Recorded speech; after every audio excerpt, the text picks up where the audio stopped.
Aswang. Umaatake kahit may bagyo. Kanole Horror Story. Si Felix ay isang magsasaka sa gawi ng Kanlaon. Hindi sila naninirahan sa kanilang bukid dahil mas gusto niyang malapit siya sa bahay ng kanyang mga magulang kahit na ito ay meron ng sariling pamilya. Ganun pa man, dinadanas din ni Felix ang matulog sa kanyang bukid, lalong-lalo na kapag malapit na itong anihin. Panahon ng tag-ulan. Bago mag-ani si Felix, ay bakit paunti-unting nababawasan ang kanyang palay at yung katabi nitong bukid, palagi na lamang siyang inaasar. "Felix, pare!" wika ni Badong. "Oh, pare, bakit? Mukhang nabawasan na naman yung palay mo, pare." Kaya nga mahuli ko lang kung sino yang magnanakaw.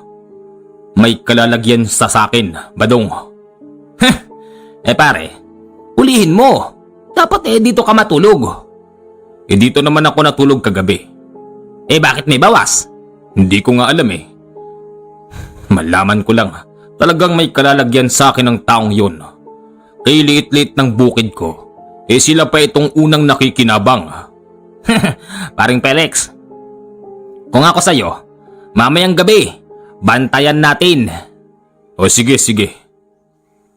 Kinagabihan, binantayan nilang dalawa ni Badong ang kanyang palay. Ang ugali kasi ni Felix, ayaw niya itong ipagapas hanggat hindi ito medyo natutukol dahil ang kanyang katwiran, gusto niya isang bilad na lang bago ito ipabayo. Tagay mo pare, tagay mo, mahuhuli din natin yang magnanakaw. Wika ni Badong.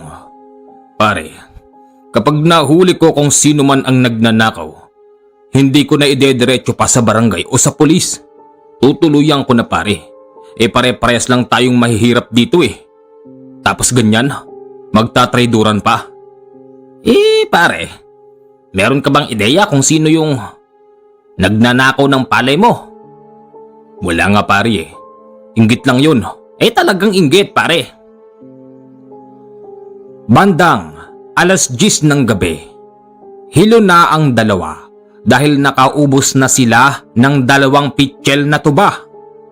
Lulugo-lugo na si Felix, maging si Badong, at sinabayan pa ito ng napakalakas na paghangin at pag-ulan. Nakatulog si Badong. Maya-maya si Felix naman ang sumunod.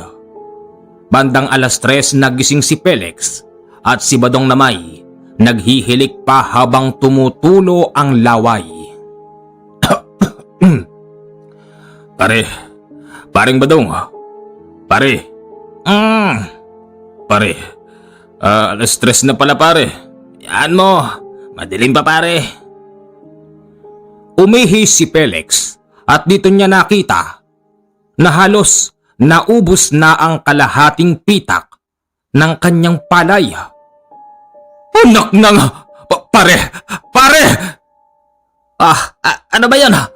Tignan mo pare. Naku po, Diyos por santo.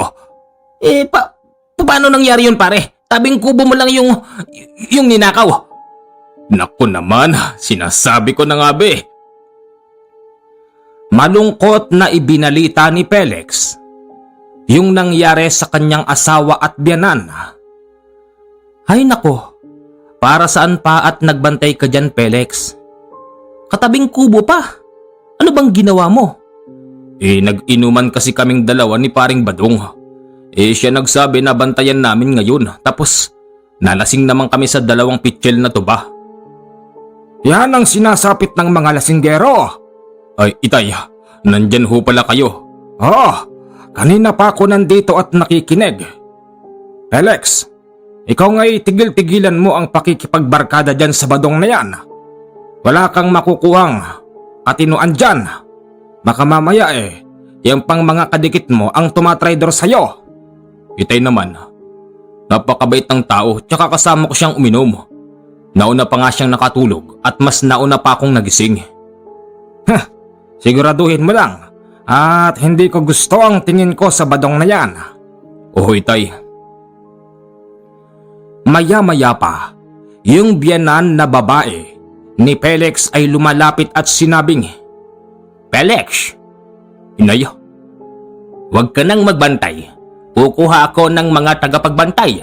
Bakit ba kasi hindi mo pa ipagapas yung palay mo? Inay, gusto ko sana yung medyo tukol na para hindi tayo mahirapan sa pagbibilad. Ay sige, kinuha kong tagapagbantay yung kapitbahay nating tambay. Dapat sabihin mo sa kanila na wag silang mag-iinom. Hindi inom ang pupuntahan nila doon. Sige. Binayaran pa nila yung inupahan nilang magbabantay. Kinabukasan ng umaga, inaantay nilang bumalik ang dalawang tao. Pero ang tagal-tagal hanggang sa maya-maya pa may dumarating. Felix! Felix!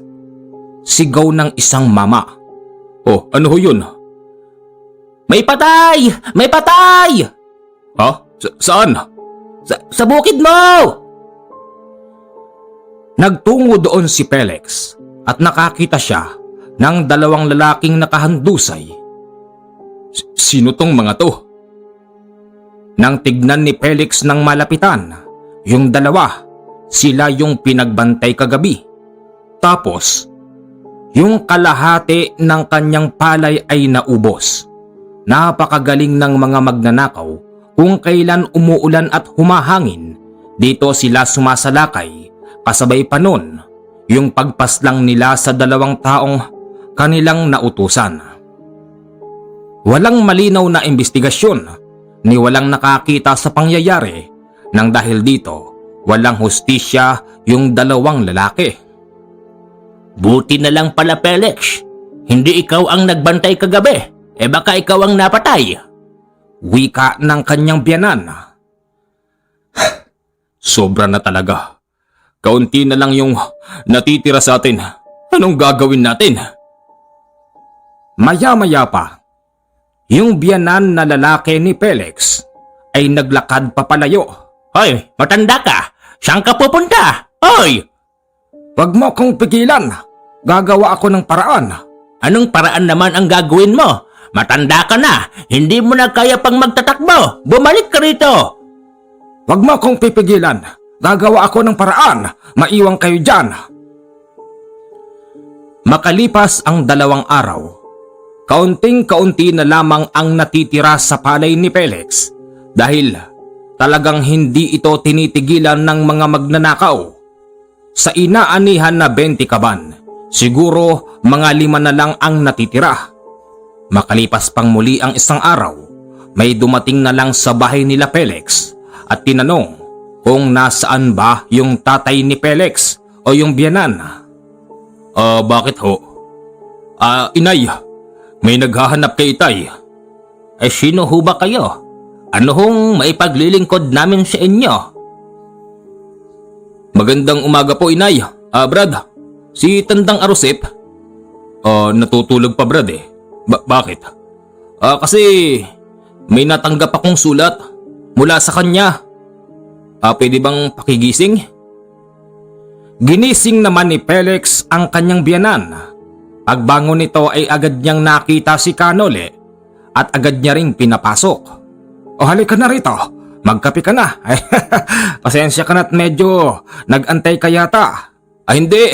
Ayos lang. Ano ba itong sulat mo?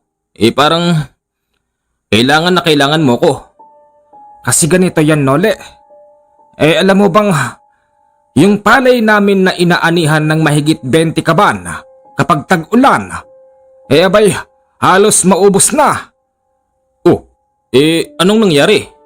Yan nga ninanakaw. Tapos ang masakit pa doon, dahil sa gusto naming mabantayan yung pag-aari naming palay, nagtalaga kami ng 2 lalaking inupahan. Kaya lang ang masaklap, kinabukasan, yung 2 yun natagpuan na lang na patay. Patay? Anong nangyari sa investigasyon? Di ayon, wala. walang nakakita. Tapos yung ginamit na patalim hindi pa mawari ng mga pulis. Oh, kaya pala. Yan ang dahilan kung bakit kita pinapunta rito. Pasensya ka na nga pala sa abala ko sa'yo. Hayaan mo't papalitan ko na lang yung pinamasahe mo. Hindi na ho, tamang-tama lang din naman, may pera ko. Hindi, basta, papalitan ko. Alam mo hindi na mahalaga sa akin, Nole, kung ilan pa ba ang aanihin ng natitira. Ang importante mahuli kung sino ba yung magnanakaw. Sige ho, ako hong bahala. Yun ding oras na yun ay umulan at humangin ng malakas. Nagyaya si Felix na mag-inuman. Nagharap sila ng kanyang biyanan at ni Kanole. Brad, maraming salamat sa pagpunta mo dito kasi sabi ni tatay, napakalayo daw ng pinanggalingan mo. Oo, gitnang Luzon pa. Brad, bakit ba nagpunta ka rito? Ibig ko sabihin, bakit ba ganyang kaliit na problema pinupuntahan mo? Pulis ka ba, Brad? Ay Felix, paano mo sasabihin hindi malaking problema to? 2 tao na ang namatay ni hindi nga malaman ng pulis. Tay, ang katanungan ko lang, sino ba siya? Ano bang kaya niyang gawin? Parang napaka-espesyal ng taong to dahil pinatawag niyo pa. Isa siyang albularyo. O albularyo? Ano namang may tutulog ng isang albularyo dito? Itay naman, hindi naman sa kinukutya ko yung bisita niyo. Ang hindi lang maganda, napakalayo ng pinanggalingan niya. Ano, sa pagpunta niya ba rito, masosolve na ba ang problema?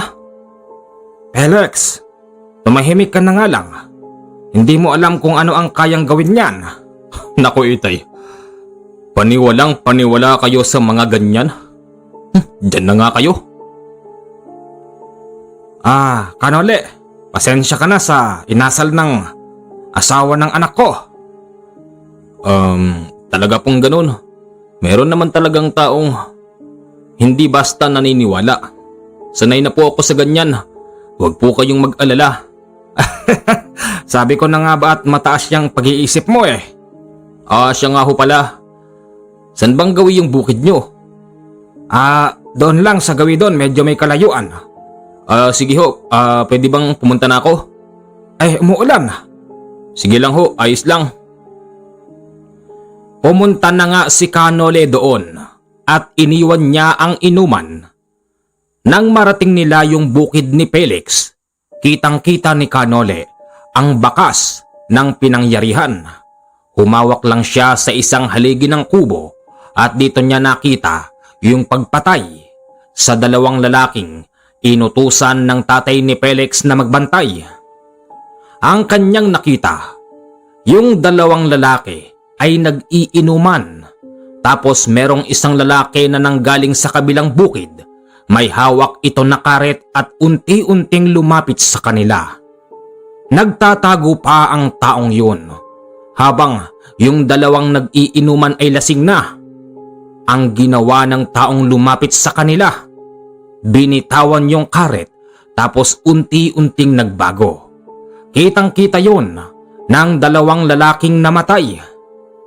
Napakabilis ng kaganapan dahil agad na nakitilan sila ng buhay sa pamamagitan lamang ng tigisang tusok sa katawan.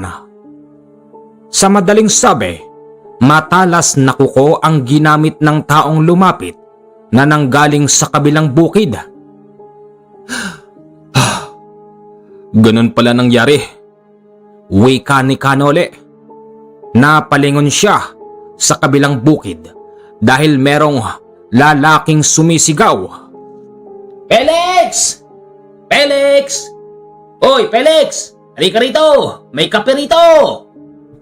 Wika ng isang lalaki. Meron din kasing kubo doon at inakala ng lalaki na si Felix yung nasa kubo rin. Hindi lumapit si Kanole dahil kakaiba ang pakiramdam niya sa taong yun.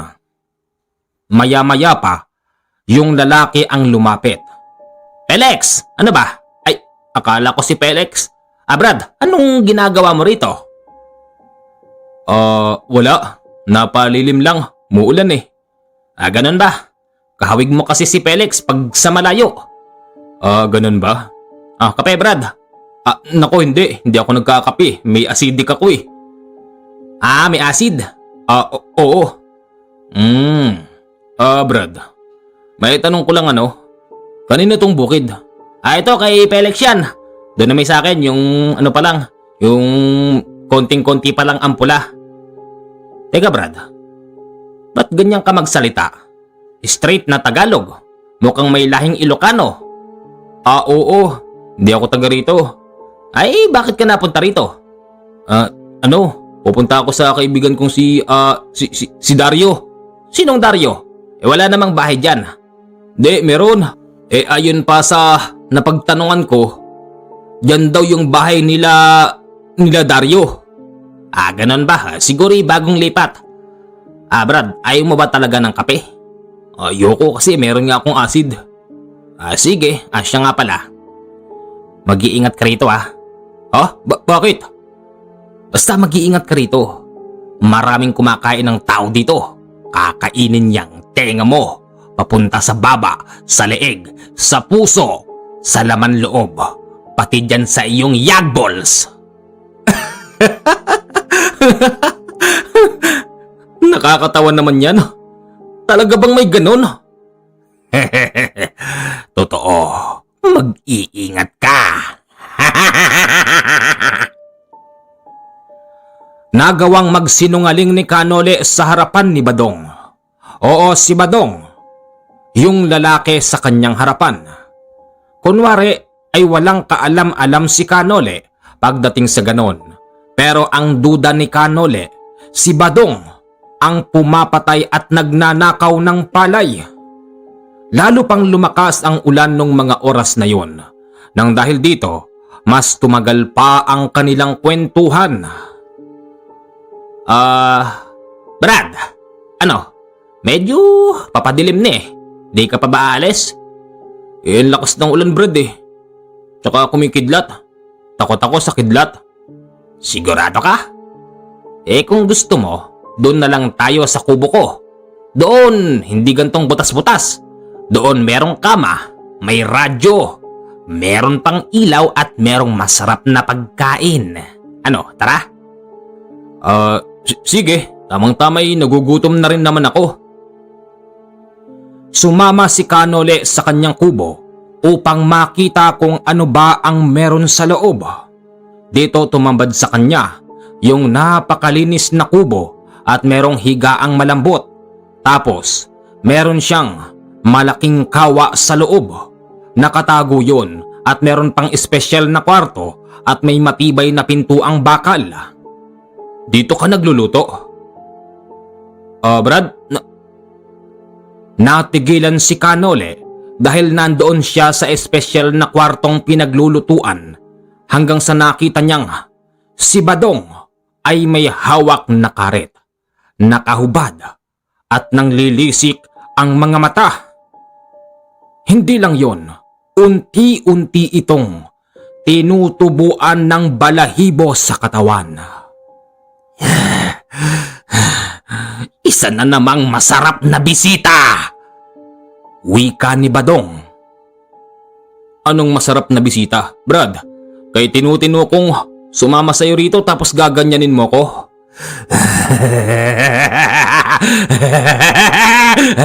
Pagmasdan mo ko! Tuluyan ng tinubuan ng balahibo sa muka at sa katawan si Badong at kumpirmadong siya ang pumapatay. At hindi lang yon, sa ilalim ng kanyang higaan ay napakaraming sako-sakong palay. Kumpirmado din na siya ang nagnanakaw ng palay nila Felix. Anong tinitingin-tingin mo dyan? Gulat ka no? Ang dami kong palay. Sa'yo lahat yan? Oo, bakit? Hindi nila namalayan na si Felix at ang kanyang biyanan ay nakapasok na sa bahay ni Badong at kitang-kita nila na merong isang mamang nakahubad na tadtad ng kulay itim na balahibo nakaharap ni Kanole. Nagtitinginan lang sila nila Felix na tila ba doon sila nag-uusap. Brad, paalisin mo ko rito. Kakalimutan ko ang lahat ng to. Anong paalisin? Hinding-hindi ko patatakasin ang masarap na hapunan. Dito ka na mamamatay. Inundayan si Kanole ng kanyang karet pero nakalihis siya at tumama sa kulay itim na bote kaya ito nabasag. Tumambad kay Kanole yung napakadaming bituka. Ikaw pala. Nang sabihin yun ni Kanole ay agad siyang inundayan ng suntok sa sikmura.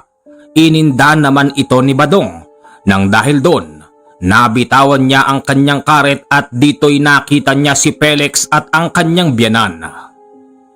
Ikaw pala paring Badong, ang pumapatay at nagnanakaw. Wika ni Felix. Hinuli nila si Felix, tinalian nila ito upang hindi na makapalag at binitbit nila pauwi sa kanilang kubo. Felix! Felix, anak! Itay, ano ho yun? Kumuha ka ng itak. Putulin na natin ang ulo ni Badong. Itay, baka ho tayo makasuhan. Hindi. Palabasin na lang natin na pinatay siya nung pumatay rito sa dalawang pinagbantay natin. Teka sandali. Wag. Bakit Kanole? Dapat ba bang binubuhay ang mga taong ganyan? Meron tayong batas na dapat na umusig sa kanila. Kung ano man ang kasalanan niya, dapat niyang panagutan. Baka papano'y sa kulungan pa ito mang biktima. Hindi niya kayang gawin yun. Dahil siya yung aswang na hindi kayang tumagos sa mga bakal o maging maliit na hayop para takasan yung kulungan. Maniwala kayo sa akin. Meron siyang pananagutan. Yung mga pare niyo andun ang dami. Siya rin ang nagnanakaw. Isinurrender nila si Badong sa mga pulis. At dito'y inamin ni Badong ang kanyang mga kasalanan. Patong-patong na kaso ang kanyang haharapin. Brad, pasensya ka na kung minaliit kita noon. Wika ni Felix kay Kanole. Naku, wala yun. Katulad ng sinabi ko, sanay na ako sa ganyan. Ngayon Felix, nakita mo na, ganyan ang aking kaibigan. At ikaw naman dyan Badong, mabubulok ka sa kulungan. Hinding-hindi namin iaatras ang ikinaso namin sa'yo. May araw ka din. May araw ka din, Arusep. At kailan naman ang araw na yon? Titiyakin ko sa'yo, Badong, na hinding-hindi ka na makakalabas dyan. Kung ikaw ay kumakain sa labas, pues ikaw ang kakainin ng mga preso. Tandaan mo yan.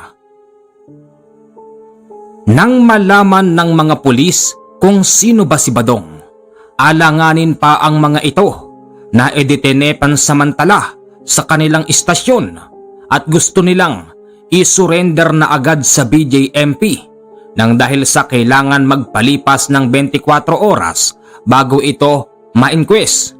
Doon muna nanatili si Badong at nakiusap ang isang pulis kay Tandang Arusep na kung maaari wag silang aalis dahil sila ang may kayang patahimikin si Badong.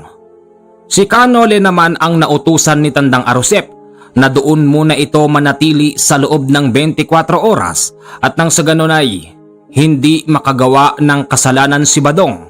Lalong-lalo na meron itong mga kasamang preso sa loob ng kulungan. Ikaw! Nagugutom ako! Ibigay mo sa akin yang isang daliri mo! Wika ni Badong sa isang preso. Ayoko! Ayoko! Hoy, Nole, panoorin mo kung paano ko kainin itong isang preso. Sige, subukan mo. Sige lang, manonood ako. Pero pag ginawa mo yan at nakita mismo ng 3 mata ko, may dahilan na ako para hindi ka buhayin. Huwag mong kakalimutan, Badong. Ako ang dahilan kung bakit nabuhay ka pa. Kaya't huwag mong sasayangin yun. Nagugutom na nga ako eh. Ano pang gagawin ko? Nasa tabi ko na ang mga masasarap na pagkain. Huwag ako. 2 araw na akong hindi naliligo. Yun nga ang gusto ko. Yung hindi naliligo, mapawes, mabango yun para sa akin. Halika rito, huwag ka nang magsumiksik dyan. Hindi naman natuloy yung binabalak ni Badong dahil agad siyang tinigal po ni Kanole kaya't hindi ito makagalaw. Maya-maya pa bumulagsak na lang ito sa loob ng kulungan at napansin naman yon ng pulis. Sinabi naman ni Kanole na wag siyang mag-alala dahil natutulog lang si Badong. Heto na dumating na yung oras para siya ay i-inquest. Hanggang doon ay naka-escort pa si Kanole at nang maipasok ito sa loob ng kulungan ng BJMP, dito pa lang siya nakaalis. Bumalik si Kanole sa bahay nila Felix at ni Tandang Arusep at sinabing ayos na ang lahat. Siguro pwede na akong umuwi Tandang Arusep? Felix? Brad, inuulit ko. Pasensya ka na sa pangmamaliit ko sa'yo. Pinagsisisihan ko yun. Naku, Felix, wala yun. Kanole, katulad naman ng pangako ko'y ibabalik ko. Yung mga naipamasahe mo, heto kunin mo. Nakuy, wag na po, gamitin nyo na lang sa mas kinakailangan na mga gastusin nyo. Hindi na kunin mo. Hindi na ho. Diyan tayo mag-aaway. Bakit? Parang sinasabi niyong binabayaran niyo ko, sana itulong ko sa inyo. Tandang Arusep, alam mo naman na hindi ko gawain yun. Nako, oo nga pala. Basta kung meron ka pang pera, sige, pero kung wala, kunin mo ito. Hindi, meron pa po. Sige. Pag-alis ni Kanole ay napadaan pa ito sa labas ng kulungan at dito'y dinig na dinig ni Kanole yung napakalakas ng pagsigaw ni Badong na animoy ito'y ginagahasa sa loob ng kulungan. Yan ang dapat sa'yo, Badong. Pasalamat ka pa rin dahil napigilan ko ang tangkang pagpatay sa'yo ni Felix at ni Arusep. Maswerte ka pa rin dahil buhay ka pa. Lilisanin ko na ang buong kanlaon. Iiwanan ko ito na merong magandang balitang iuuwi sa amin. Pagdating ni Kanole sa kanyang bahay ay naroroon yung makulit na mensahero. Bossing! Welcome back! Anong ginagawa mo rito? Di ba sabi mo, nang dalhan kita ng sulat kailangan mapapitas na itong mga gulay mo. Baka mabulok. Ayun, pinamunuan ko. Tapos kahapon, dinala ko na sa mga, sa mga, ano bang tawag doon? Customer, suki. Ayun! Di ngayon, ang ginawa ko, binenta ko sa kanila. Ngayon, heto na ang pera. Nasobrahan ka ng sipag kasi boss, wala akong pera Mangungutang sana ako. Sige, heto, kunin mo. At saka boss, mag-uuwi sana ako ng gulay sige, walang problema. Mag-uwi ka ng gusto mo. At saka boss, wala kaming bigas Ito, dagdag mo na pambigas. At saka boss, wala akong pambiling karne. Dagdag mo na rin to. At saka boss, ano na naman? Baka sabihin mo wala ka ng asawa. Bakit? Ba't ka umiiyak?